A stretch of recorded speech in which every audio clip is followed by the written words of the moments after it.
Graduate MLC ఎన్నికల్లో కాంగ్రెస్ అభ్యర్థి all force Narender రెడ్డికి సిపిఐ పార్టీ రాష్ట్ర కమిటీ మద్దతు తెలుపుతుందని సిపిఐ జాతీయ కార్యవర్గ సభ్యుడు చాడా వెంకటరెడ్డి పేర్కొన్నారు. కరీంనగర్లోని బద్దం ఎల్లారెడ్డి భవన్లో గురువారం జరిగిన విలేకరుల సమావేశంలో మాట్లాడుతూ నిబంధనలకు విరుద్ధంగా ఎన్నికల కమిషన్ చైర్మన్ నియమించారు. సుప్రీంకోర్టులో విచారణ జరుగుతున్న సమయంలో నియామకం చేశారని అన్నారు.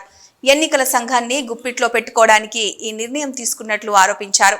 మేడిగడ్డపై కేసు వేసిన రాజలింగం హత్యపై న్యాయ విచారణ చేపట్టాలని డిమాండ్ చేశారు. ఈ సమావేశంలో పాల్గొన్న సిపిఐ జిల్లా కార్యదర్శి కామ్రేడ్ మర్రి వెంకటస్వామి, ఏఐఎస్ఎఫ్ రాష్ట్ర అధ్యక్షులు కసిరెడ్డి మణికంఠారెడ్డి, సిపిఐ జిల్లా కౌన్సిల్ సభ్యులు పైడిపల్లి రాజు, బామన్లపల్లి యుగేందర్, న్యాలపట్ల రాజు, భువనగిరి మహేందర్, నాయకులు మామిడిపల్లి హేమంత్ కుమార్, ముత్యాల శ్రీనివాస్ రెడ్డి తదితరులు పాల్గొన్నారు.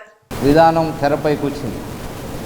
దీంట్లో ఈ యొక్క రాజకీయ విషయాలు, కేంద్ర ఎన్నికల కమిషను, ఈ రాష్ట్రంలో బీఆర్ఎస్ ప్రతిపక్ష పార్టీగా ఉన్నటువంటి విధానము, దాని యొక్క వైఫల్యాలు, చేసిన కామెంటు తదితర రాజకీయ అంశాలపైన చాడా వెంకటరెడ్డి గారు, జాతీయ పార్టీ కార్యవర్గ సభ్యులు వెంకటరెడ్డి గారు పాల్గొన్నారు. అదేవిధంగా ఈ సమావేశంలో రాష్ట్ర విద్యార్థి ఫెడరేషన్ అధ్యక్షులు మణికంఠారెడ్డి గారు, జిల్లా సమితి సభ్యులు పైడిపల్లి రాజు, మహేందర్, అదేవిధంగా న్యాలపట్ల రాజు, శ్రీనివాసరెడ్డి గారు, హేమంత్ గారు ఉన్నారు. ఇప్పుడు ఈ రాష్ట్ర రాజకీయాల్లో కీలకమైనటువంటి అంశంగా కమ్యూనిస్టు పార్టీ ఒక దీర్ఘకాలిక లక్ష్యం కోసం అనునిత్యం ప్రజల పక్షాన ఒక రాజకీయ నిబద్ధతతో, కార్యాచరణతో పాల్గొంటుంది. రాజ్య అధికారం లక్ష్యంతో పనిచేసేటువంటి పార్టీ ఉన్న పార్లమెంటు విధానంలో పాల్గొన్న ఒక రాజకీయ లక్ష్యం కోసం పనిచేసేటువంటి పార్టీగా ఎన్నికలప్పుడు జరిగేటువంటి అంశాలు, ఎత్తుగడల ప్రాతిపదికన ప్రధాన శత్రువు ఎవరు అనేటువంటి లక్ష్యంతో మనం పనిచేసేటువంటి రాజకీయ పరిస్థితి ఉంటుంది.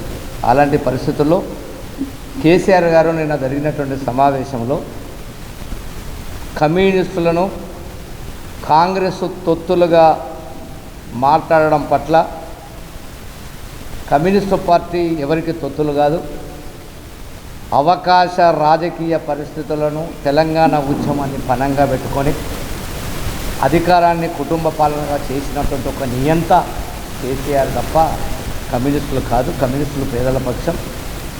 కాబట్టి అలాంటి పదాలు వాడడం కమ్యూనిస్టులను తొత్తులు కాదు. అసలు నువ్వు ఒకనాడు భారతీయ జనతా పార్టీతో ఈరోజు ఉన్నావు, ఆనాడు కాంగ్రెస్ సోనియా గాంధీ కాళ్ళు మొక్కినావు. నీ యొక్క వ్యక్తిగత స్వాలాభం కోసం పనిచేసినటువంటి తొత్తు నువ్వు తప్ప కమ్యూనిస్టులు నిరంతరం పేద ప్రజల కోసం పనిచేసేటువంటి, కార్మిక వర్గం కోసం పనిచేసేటువంటి పార్టీ. కాబట్టి అలాంటి పదాలను వెంటనే ఉపసంహరణ చేసుకోవాలి. నేను తొత్తులం కాదు, అసలు నువ్వే ప్రధానటువంటి ద్రోహి, ఈ తెలంగాణ ప్రజల ద్రోహి అని చెప్పి కమ్యూనిస్టు పార్టీ భావిస్తున్నది. ఇలాంటి పదాలు దాని మీద కూడా వెంకటరెడ్డి గారు విశ్లేషణ చేస్తారు.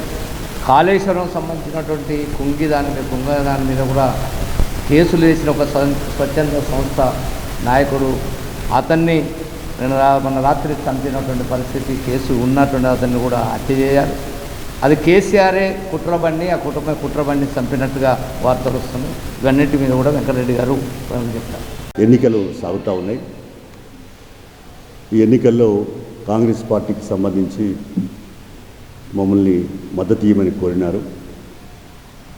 సిపిఐ ఎన్నికలలో కూడా, అసెంబ్లీ ఎన్నికల్లో కూడా కాంగ్రెస్కు బలపరిచి ఒక సీటు తీసుకునైనా మిత్రపక్షంగా కొనసాగుతున్నది. అందుకని మేము ఈ కరీంనగర్ పట్టభద్రుల నియోజకవర్గం నుంచి కాంగ్రెస్ అభ్యర్థిగా పోటీలో ఉన్నటువంటి ఆల్ ఫోర్స్ అధినేత నరేందర్ రెడ్డి గారికి మద్దతు ఇవ్వాలని మా రాష్ట్ర పార్టీ నిర్ణయించింది. ఇదివరకే ప్రకటించున్నాం. ఇవాళ ఆయన మద్దతు ఇస్తూ జమ్మికుంటలో, కరీంనగర్లో ఇంకా చాలా చోట్ల మా ప్రచార కార్యం ఉంటుంది. ఆయనకు మద్దతుగా మేము మా శ్రేణులందరూ కూడా, కమ్యూనిస్ట్ పార్టీ, ప్రజా సంఘాలు, శ్రేణులు, యావత్తు పార్టీ యంత్రాంగం అంతా కూడా ఆయన గెలిపించడానికి కృషి చేస్తుందని చెప్పి తెలియపరుస్తుంది.